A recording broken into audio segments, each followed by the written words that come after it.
Look at us up on Doc Reo TV.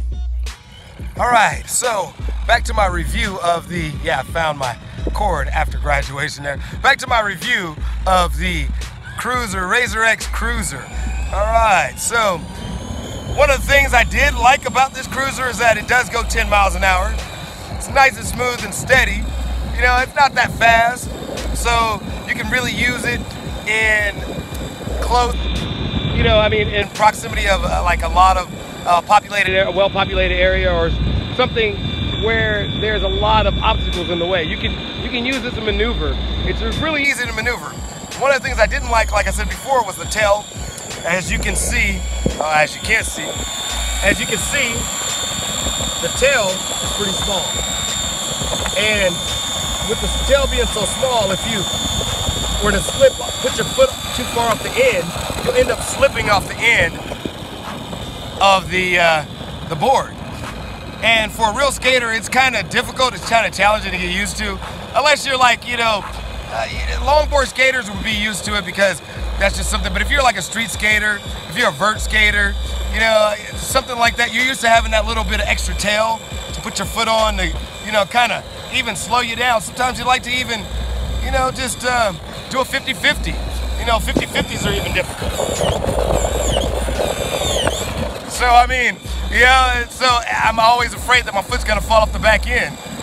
So, next, one of the things I noticed about this RazorX Cruiser is I ended up buying 2 of them. The reason why I bought 2 of them is because I bought one, a used one. I went ahead and bought a used one on purpose just to see, because I wanted to test it out. But I bought a used one on eBay with the ASSURANT protection. And the guy sent it to me. He told me that his son had used it a few times. Well, after reading the book, I really realized that this isn't really for kids, unless it is supervised for an adult, by an adult. These Razor Cruisers are marketed towards children, but the rules in the book break it down to rules that, children will be bored with this within a week. Why? Because within a week or within a month, the battery's gonna die, and you're not gonna be able to get batteries. Right now, Razor has a back order on batteries for 3 to 4 weeks. That's bad. That's bad. It's considering that the product just came out, that's really bad. So, if you buy a new one and your kid within a month can't use it, you either got to ship it back because you can't find these in these stores. You kind of have to order to a store, or you have to wait for Razor to send you a replacement part. Now, so when I bought this, I called Razor to find out about the batteries, and Razor said, 3 to 4 weeks before you can get a battery. Send us your confirmation code with your, where you bought it from. Now, I bought it from eBay, so of course I was trying something I probably shouldn't have been. So I sent them the eBay receipt. And they're like, it looks like you brought it from a private seller. So I said, okay, yeah, I used my ASSURANT warranty. So I called ASSURANT. All I really wanted was a battery. Really, that's all I wanted was for them to send me a battery so I can use this as CSUN next semester. That's California State University, Northridge, for those who don't know. Now, so I asked them if they could send me a battery. They couldn't send me a battery. I talked to ASSURANT. They went ahead and investigated real quick while I was on the phone. And after they investigated, they realized they didn't have anything of the inventory in stock, nor did they have a battery replacement in stock. So they went ahead and refunded me my money. So what did I do? I turned around and used that credit. They didn't refund me the money. They gave me an eBay credit. So what did I do?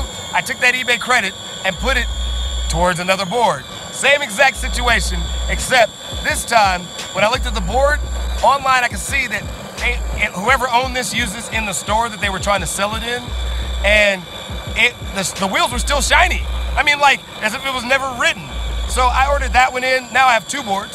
So I have 2 boards. I took the battery out of the other one and put it in this one. So this one can get damaged a little bit more, and I'm keeping the other one for posterity, or at least until Razor gets some batteries in. So now the problem with that is, to tell you why this happens, is there's a lot of rules as far as how this battery should be charged. There's a lot of rules in how you should operate this machinery. Now, kids are not going to know these rules. Kids are not going to read this book. It actually explicitly says on the book that you must read all the rules before using this device.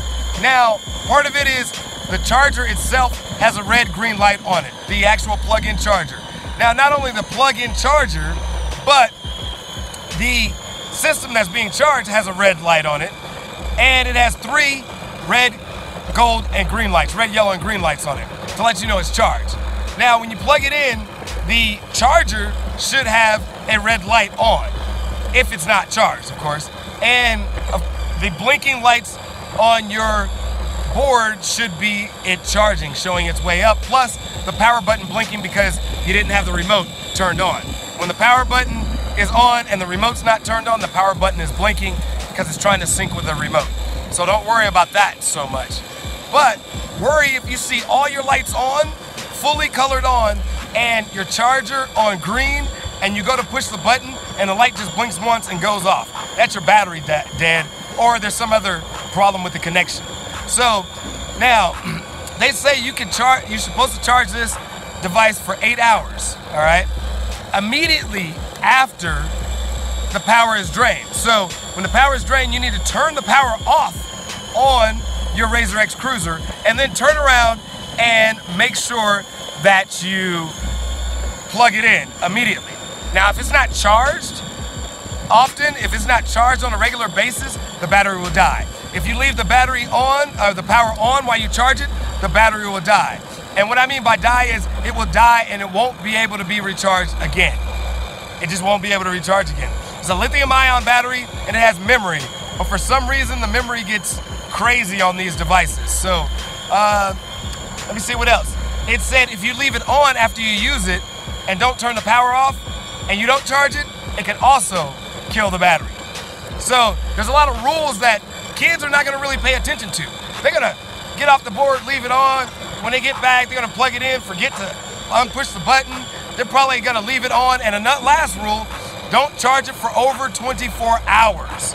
So if you got a kid who just plugged it in and left it on his charger for 3 days, 4 days, a week, 2 weeks, that battery's going to die and it's not going to be usable ever again. And remember, to get another battery, it's going to take at least 3 to 4 weeks as of now because they're on back order from LG. Yes, Razor uses LG batteries. So now, one of the other things that's a bonus of this particular board is, as you might notice, I've been going uphill and downhill, and the sound's been changing. Well, this board does do about 5 miles uphill, and then downhill does 10 to 12 miles, maybe even 15 miles, depending on the hill. So, and the slope is, as you might be able to see, the slope is not, it's a gradual slope. So it's not that steep. Any other time, you'll have to push kick the board to go. Now, that's another thing. I like that part about this board. It unlocks the motor so that you can kick push it if you need to get around. Let me show you.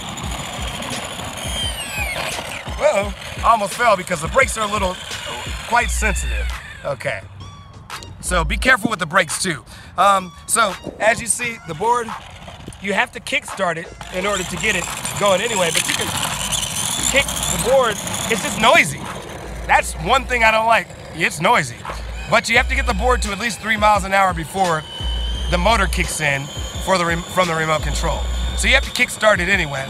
So it's, it's a wonderful solution there. Now, let's see. The charger. Charger comes with 2 AAA batteries when you get it in the box. And if you do get it in the box and it doesn't come with the batteries, let's say you buy it used, you just go buy a couple of AAA batteries, unscrew the back, put the batteries in, you're good to go.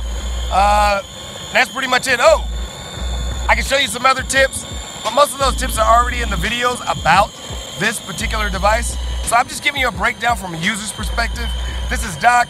I'm over here at Pierce College, just doing a little cruising, testing out the RazorX Cruiser. Yep, that's me, cruising. See you soon.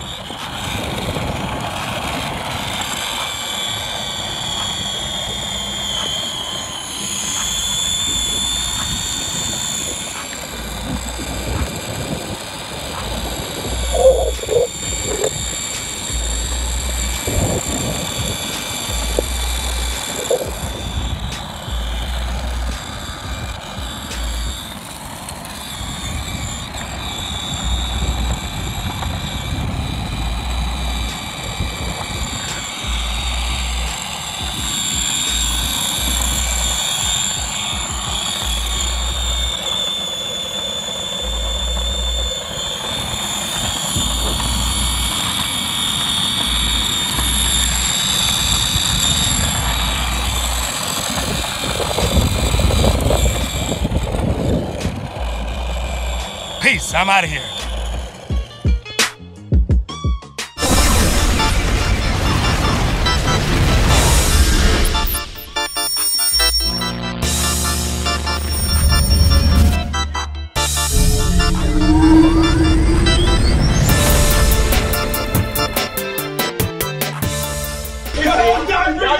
Doc Reo TV.